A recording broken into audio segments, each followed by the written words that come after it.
My brothers and sisters, I want to tell you something. ಸಹೋದರ ಸಹೋದರಿ, ನಾನು ಒಂದು ಹೇಳಲಿಕ್ಕೆ ಇಷ್ಟಪಡ್ತೇನೆ. I believe what the Bible says in Matthew chapter 12. ಮತ್ತಾಯ 12ರಲ್ಲಿ ಏನು ಹೇಳಲ್ಪಟ್ಟಿದೆ ಅದನ್ನು ನಾನು ನಂಬ್ತೇನೆ. I believe I am a preacher of the word of God.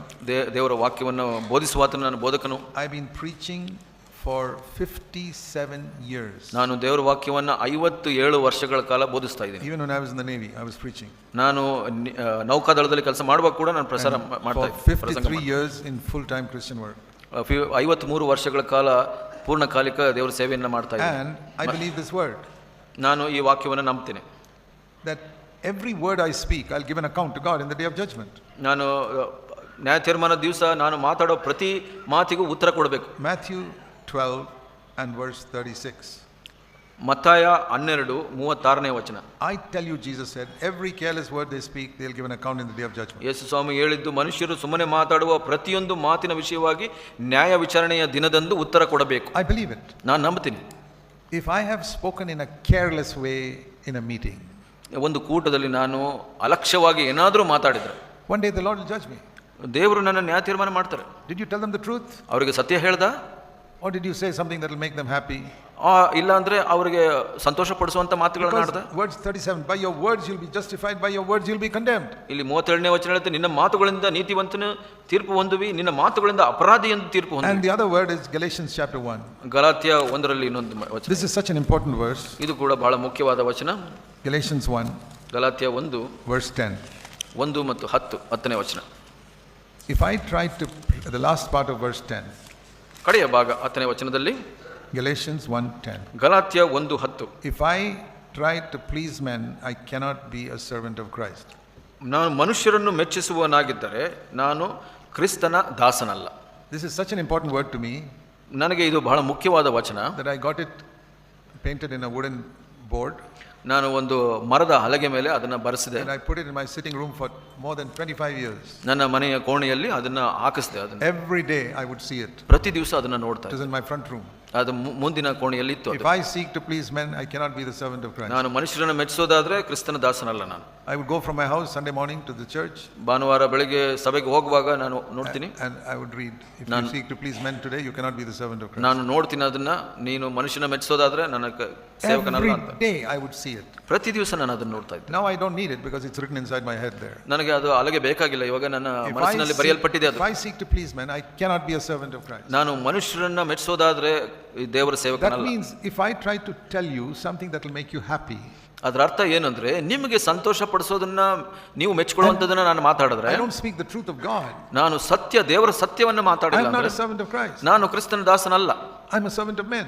ನಾನು ಮನುಷ್ಯರ ದಾಸನು. I'm serving you to get honor from you. ನಿಮ್ಮನ್ನ ಸೇವೆ ಮಾಡ್ತಾ ಇದ್ದೀನಿ, ನಿಮ್ಮಿಂದ ಗೌರವ ಪಡ್ಕೊಳ್ಳಿಕ್ಕೆ. Like some preachers to get money. ಈ ತರ ಕೆಲವರು ಸೇವಕರು ಅವರ ಹಣಕ್ಕೋಸ್ಕರ ಪ್ರಸಂಗ ಮಾಡ್ತಾರೆ. I have never taken money for my preaching for more than 40 years. 40 ವರ್ಷಕ್ಕಿಂತ ಹೆಚ್ಚು ನಾನು ಯಾವತ್ತೂ ನನ್ನ ಪ್ರಸಂಗಕ್ಕಾಗಿ ಹಣ ತೆಗೆದುಕೊಂಡಿಲ್ಲ. But I may want your honor. ಆದ್ರೆ ನನಗೆ ನಿಮ್ ಗೌರವದ ಬೇಕು ಅಂತ ಬಯಸ್ತೀನಿ. money or honor from men, I cannot be the servant of Christ. ನಾನು ಇದರಿಂದ ಹಣವನ್ನಾಗ್ಲಿ ಗೌರವವನ್ನಾಗ್ಲಿ ಬಯಸೋದಾದ್ರೆ ಕ್ರಿಸ್ತನ ದಾಸನಲ್ಲ. So I have to speak the truth. ಅದರಿಂದ ನಾನು ಸತ್ಯವನ್ನ ಮಾತಾಡಬೇಕು. And the truth is, man looks on the outward appearance, God looks at the heart. ಸತ್ಯ ಏನಂದ್ರೆ, ಮನುಷ್ಯ ಹೊರಗಿನ ಭಾಗವನ್ನು ನೋಡ್ತಾನೆ, ಆದ್ರೆ ದೇವರು ಹೃದಯವನ್ನು ನೋಡ್ತಾನೆ. What I'm trying to say is, my dear brothers and sisters, take sin seriously. ನಾನು ಏನು ಹೇಳಲು ಪ್ರಯತ್ನ ಮಾಡ್ತಾ ಇದ್ದೇನೆ, ಪ್ರಿಯ ಸಹೋದರ ಸಹೋದರಿಯರೇ, ಪಾಪವನ್ನು ಗಂಭೀರವಾಗಿ ತೆಗೆದುಕೊಳ್ಳಿ. A lot of people take sin very lightly nowadays. ಬಹಳಷ್ಟು ಜನ ಇಂದಿನ ದಿವಸಗಳಲ್ಲಿ ಪಾಪವನ್ನ ಗಂಭೀರವಾಗಿ ತೆಗೆದುಕೊಳ್ತಾ ಇಲ್ಲ. You know why? Because they are spiritually illiterate. ಅವರು ಯಾಕಂದ್ರೆ ಅವರು ಆತ್ಮಿಕವಾಗಿ ಅವಿದ್ಯಾವಂತರು. We say in India, in the villages, many women are illiterate. ನಾವು ಭಾರತ ದೇಶದಲ್ಲಿ ಹಳ್ಳಿಗಳಲ್ಲಿ ಹೆಚ್ಚು ಮಹಿಳೆಯರು ಅವಿದ್ಯಾವಂತರು ಅಂತ. There's a difference between educated people and people who can't read or write. ಇಲ್ಲಿ ವ್ಯತ್ಯಾಸವಿದೆ. ವಿದ್ಯಾವಂತರು, ಓದ್ಲಿಕ್ಕೆ ಬರಲಿಕ್ಕೆ ಬರದೇ ಇರುವಂತವರು. You tell an educated person. ಒಬ್ಬ ವಿದ್ಯಾವಂತನಿಗೆ ನೀವು ಹೇಳಿ, doctor says, ವೈದ್ಯರು ಹೀಗೆ ಹೇಳ್ತಾರೆ, sir, you have got 4th stage cancer. ಅವರಿಗೆ ಹೋಗಿ ವಿದ್ಯಾವಂತನಿಗೆ ನೀವು ವೈದ್ಯರು ಹೇಳಿದ್ದಾರೆ, ನಿಮಗೆ 4ನೇ ಮಟ್ಟದ cancer ವೃದ್ಧಿಯಾಗಿದೆ. You will not be able to sleep that night. ಆ ವ್ಯಕ್ತಿ, ನೀವು ಆ ಸಮಯದಲ್ಲಿ ನಿದ್ರೆ ಮಾಡೋದಿಲ್ಲ. I have got 4th stage cancer. ನನಗೆ ಬಹಳ ಹೆಚ್ಚಿನ ಕ್ಯಾನ್ಸರ್ ಬಂದ್ಬಿಟ್ಟಿದೆ. Why are you disturbed? ಯಾಕೆ ನಿಮಗೆ ಕಷ್ಟ ಆಗ್ತಾ ಇದೆ? Because you are educated. ಯಾಕೆ ಅಂದ್ರೆ ನೀವು ವಿದ್ಯಾವಂತರು, ಅದರ ಅರಿವಿದೆ. Now, you go to the village and tell some uneducated, illiterate woman. ಯಾವುದೋ ಒಂದು ಹಳ್ಳಿನಲ್ಲಿ ಒಂದು ಹೆಣ್ಣಿಗೆ ಮಹಿಳೆಗೆ ಏನು ಓದದೇ ಇರೋ ಅವಿದ್ಯಾವಂತಳಿಗೆ You have got 4th stage cancer. ನಿಮಗೆ ಹಾಗೆ 4th stage ಕ್ಯಾನ್ಸರ್ ಇದೆ ಅಂತ ಹೇಳಿದ್ರೆ You say, oh really? ಹೌದಾ ಅಂತ ಅನ್ಕೊಂತಾರೆ. And she'll sleep peacefully at night. ಅವ್ರು ಏನು ಚಿಂತೆ ಮಾಡದೆ ಆರಾಮಾಗಿ ಮಲ್ಕೊಂತಾರೆ ಅವ್ರು. What's the difference between you and her? ನಿಮಗೂ ಆಕೆಗೂ ವ್ಯತ್ಯಾಸ ಏನು? She's not educated. ಆಕೆ ಅವಿದ್ಯಾವಂತಳು, You are educated. ನೀವು ವಿದ್ಯಾವಂತರು. Now, spiritually it's like that. ಆತ್ಮಿಕವಾಗಿ ಹಾಗೆ. Those who are spiritually educated take the word of God seriously. ಯಾರು ಆತ್ಮಿಕವಾಗಿ ವಿದ್ಯಾವಂತರಾಗಿರ್ತಾರೆ ದೇವರ ವಾಕ್ಯವನ್ನ ಗಂಭೀರವಾಗಿ The ತೆಗೆದುಕೊಳ್ತಾರೆ. soul that sins, it will die.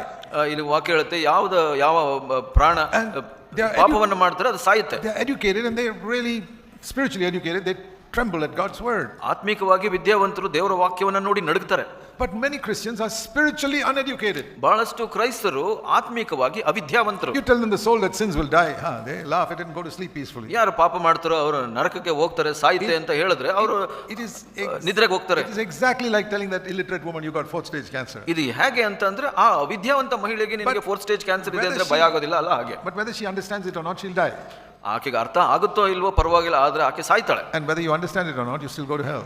ನೀವು ಕೂಡ ಹಾಗೆ, ನಿಮಗೆ ಅರ್ಥ ಆಗುತ್ತೋ ಇಲ್ವೋ ಆದ್ರೆ ನೀವು ನರಕಕ್ಕೆ ಹೋಗ್ತೀರಿ. So in the day of judgment, ನ್ಯಾಯಸ್ಥಾನದ ದಿವಸ, ನ್ಯಾಯ the Lord will ask ತೀರ್ಮಾನದ me, ದಿವಸ ಕರ್ತನಿಗೆ ಹೀಗೆ ಕೇಳ್ತಾನೆ, you remember that evening in January 2020 where you spoke in Hubli?